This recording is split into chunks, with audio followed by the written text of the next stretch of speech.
As I sit here in my favorite coffee shop on the Upper West Side, sipping a meticulously crafted latte and observing the ebb and flow of New York's diverse populace, I can't help but reflect on the intricate tapestry that is the American economy. It's a complex weave of statistics, human stories, and underlying currents that shape our collective financial destiny. Today, we're going to unravel some of these threads and examine the fabric of our economic reality. The Federal Reserve's latest Beige Book survey, a compendium of regional economic snapshots, has just been released, and it paints a picture that's as nuanced and multifaceted as a Jackson Pollock masterpiece. But unlike Pollock's chaotic splatters, this economic canvas tells a story of cautious stagnation, with hints of both trepidation and resilience. Let's start with the broad strokes. Economic activity across most of the United States has been either flat or declining in recent weeks. It's as if the nation's economic engine has shifted into neutral, idling at a crossroads of uncertainty. 9 out of 12 Federal Reserve districts reported this tepid performance, up from 5 in the previous period.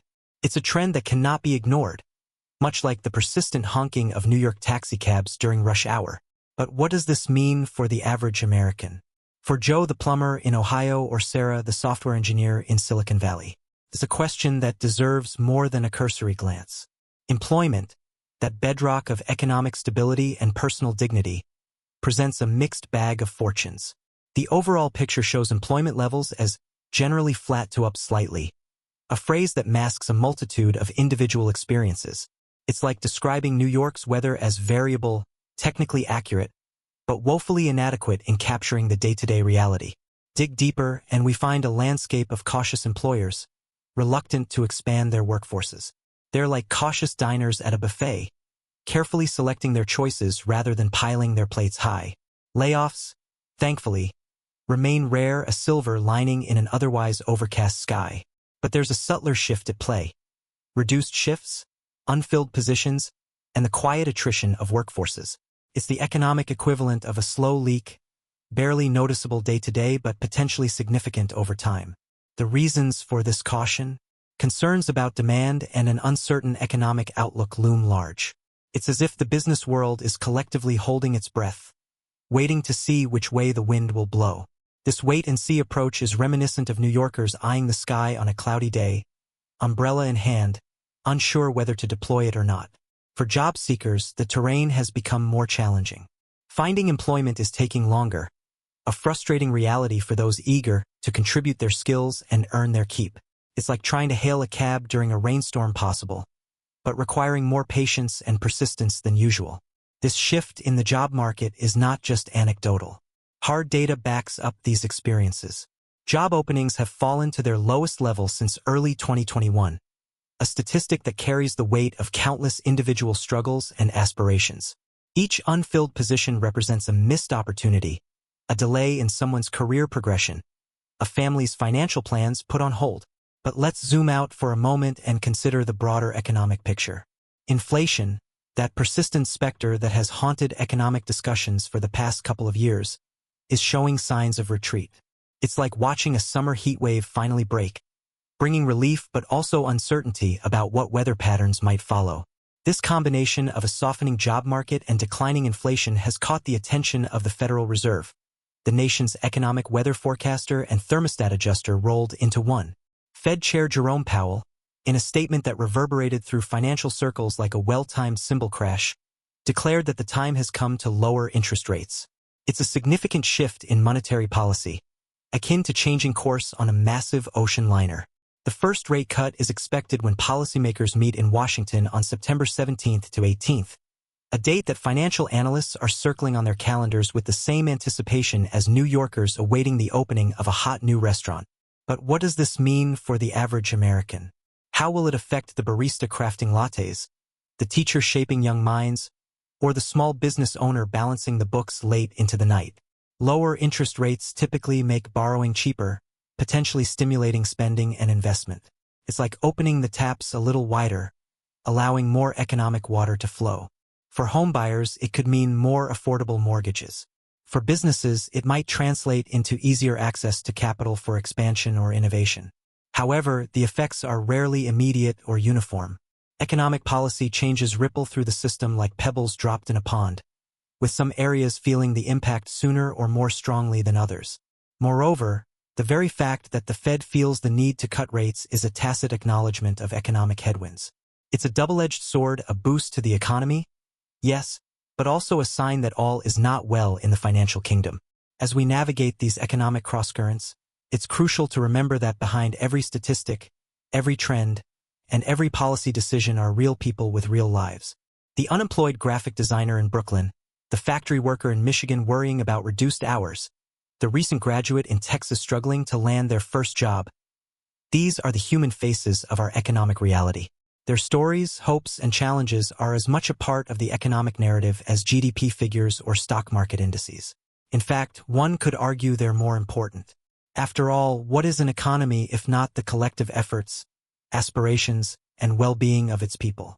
This human element is something that Jerome Powell, in a refreshing display of awareness, seems to appreciate. In a recent press conference, he praised the Beige Book and emphasized the importance of anecdotal data. It's a reminder that economics is not just about numbers on a spreadsheet, but about the lived experiences of millions of Americans. As we look to the future, the economic outlook remains as unpredictable as a New York summer periods of brightness, interspersed with sudden storms. The majority of contacts in the Beige Book expect economic activity to remain stable or improve somewhat in the coming months. It's a cautiously optimistic view, like planning an outdoor wedding with a backup indoor venue, hoping for the best but prepared for less favorable conditions. This measured optimism is reflected in various sectors of the economy. In some regions, manufacturing activity has shown signs of stabilization after previous declines. It's as if the industry, after stumbling, has found its footing and is cautiously moving forward again. The housing market, always a crucial barometer of economic health, presents a mixed picture. In some areas, low inventory continues to drive up prices, creating a seller's market that frustrates first-time homebuyers. In others, higher interest rates have cooled demand, leading to a more balanced market. It's a reminder that the American economy is not monolithic but a patchwork of regional variations and local conditions. Consumer spending, the engine that drives much of our economic activity, has remained relatively resilient. However, there are signs of shifting patterns. Many consumers are becoming more price-conscious, trading down to cheaper alternatives or delaying non-essential purchases. It's like watching diners at a high-end restaurant opting for the prix-fixe menu instead of à la carte, still participating, but with a keener eye on the bottom line. The tourism and hospitality sectors, which were hit hard during the pandemic, continue their uneven recovery. Some destinations report strong visitor numbers, while others struggle to reach pre-pandemic levels. It's a microcosm of the broader economy, pockets of strength amid lingering challenges. One particularly interesting trend emerging from the Beige Book is the ongoing evolution of work arrangements. The pandemic-induced shift to remote work continues to reshape office cultures and urban landscapes. In some cities, the reduced foot traffic in business districts has created ripple effects for local restaurants, retailers, and service providers. It's a reminder that economic changes often have unforeseen consequences, transforming not just balance sheets, but the very fabric of our communities. Technology, as always, plays a dual role as both disruptor and enabler. Many businesses report increasing investments in automation and artificial intelligence, seeking to boost productivity and offset labor shortages.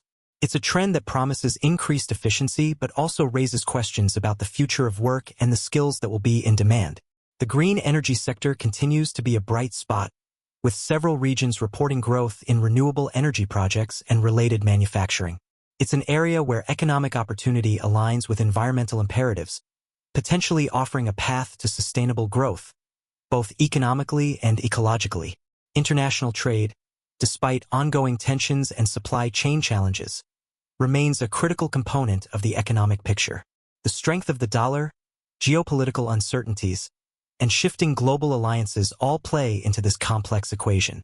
For some exporters, the strong dollar has made their products less competitive in global markets, while for importers, it has provided some relief in the face of inflationary pressures.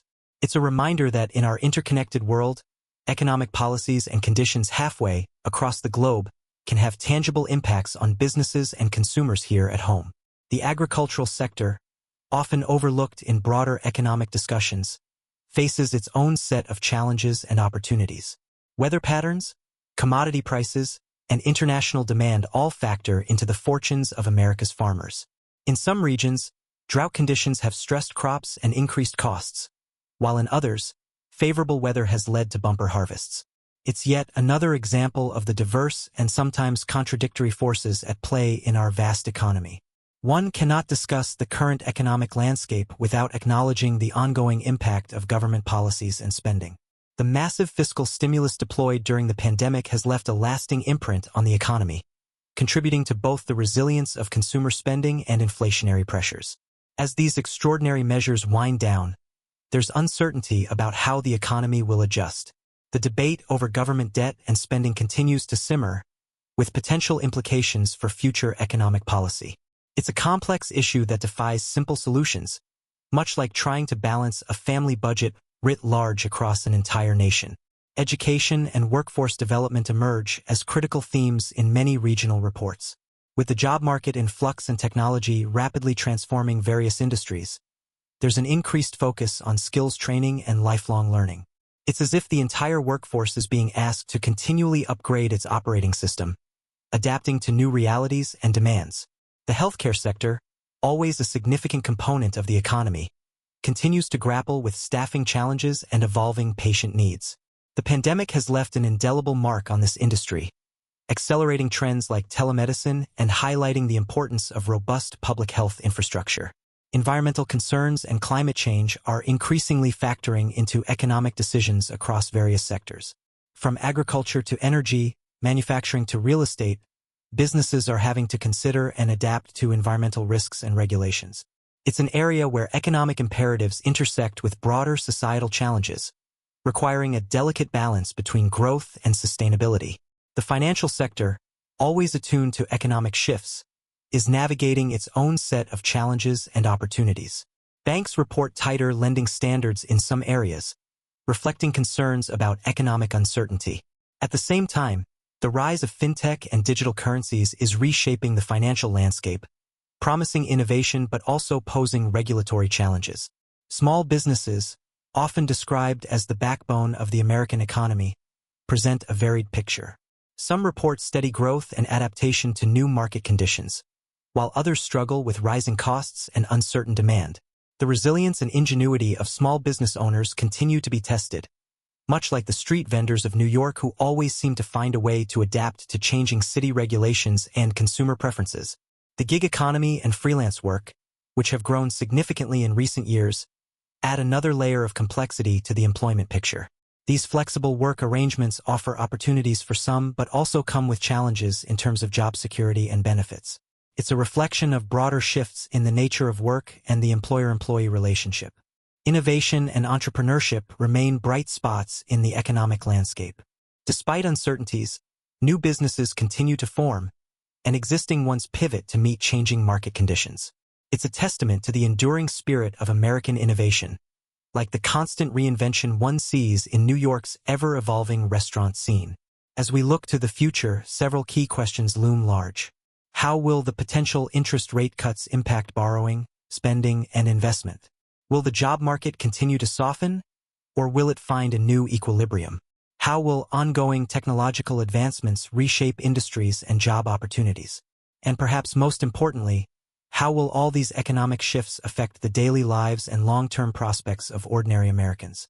The answers to these questions will unfold in the coming months and years, shaped by a complex interplay of policy decisions, global events, technological advancements, and the collective actions of millions of individuals and businesses.